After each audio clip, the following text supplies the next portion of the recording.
I'm going to tell you something shocking, outrageous, something you definitely won't hear anyone else.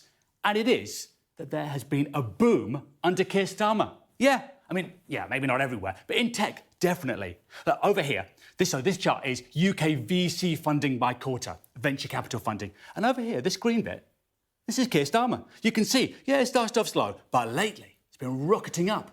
And yeah, sure, you might say, yeah, but maybe everyone's getting lots of money. No, this shows the UK share of European venture capital.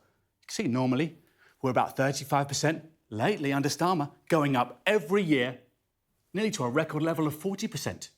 It's the Starmer boom. Well, yeah, OK, not really. It's really the AI boom.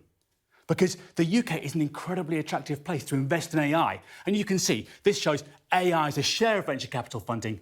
AI is taking over VC. And the UK is a great place to do business, thanks to all our fantastic scientists and entrepreneurs who, of course, really do the work. But you know what? Credit where it's due, OK? The government has been doing a lot on AI to encourage the ecosystem here. You might not know this. We've got a sovereign AI fund, backing Britain's AI founders to start here, scale here, and win everywhere.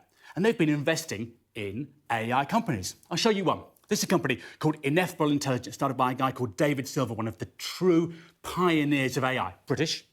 And they recently raised $1.1 billion to start this company. But one of those investors was the UK government. Yeah, through them, we all own a share of this company. And the idea behind it is that it's not just to make money, it's to gain a stake in AI. This is the principle.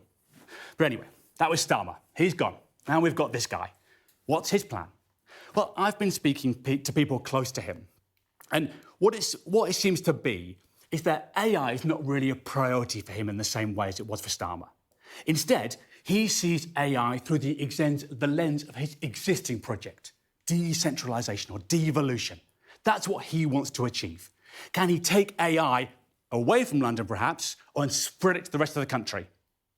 And I've got some charts which show you just how challenging that would be. Look, this is currently the London share of venture capital funding. You can see it's always pretty high, 60, 70%. But lately, it's been growing. And if you look just at AI, it's been growing even more. AI is a very centralising force. 92% of AI funding now goes to London. And I've got a chart, a more historical chart, which I think put this into really stark contrast. This is a chart of London versus Manchester when it comes to AI. And look, we all know there's been a huge boom in Manchester recently. They've really been growing a lot. But not when it comes to AI, definitely not compared to London. And even though, say, like they had a little bump here recently, it just all goes to London. And of course, the question is, should this be something that Burnham should be doing something about? Can he? And here's a perspective on it, right? It might well be that it's already too late because AI is growing so fast that you need a sovereign capacity for your national security. This is a chart from Firefox, the makers of the Mozilla browser. You probably know it. And this shows their bug fixes month by month. And you can see when they were doing it manually, they'd get about 30 or 40. And then here, February 2026, very exciting month, they started using AI.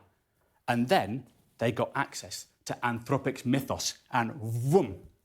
That is the cyber capacity of Mythos. But Mythos is the same model that the Trump administration has just cut off access to. The politics of AI, because of the power of AI, is getting very sharp indeed.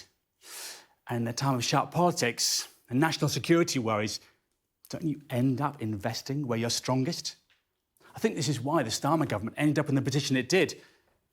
Their message has always been, we want to be an AI maker, not an AI taker.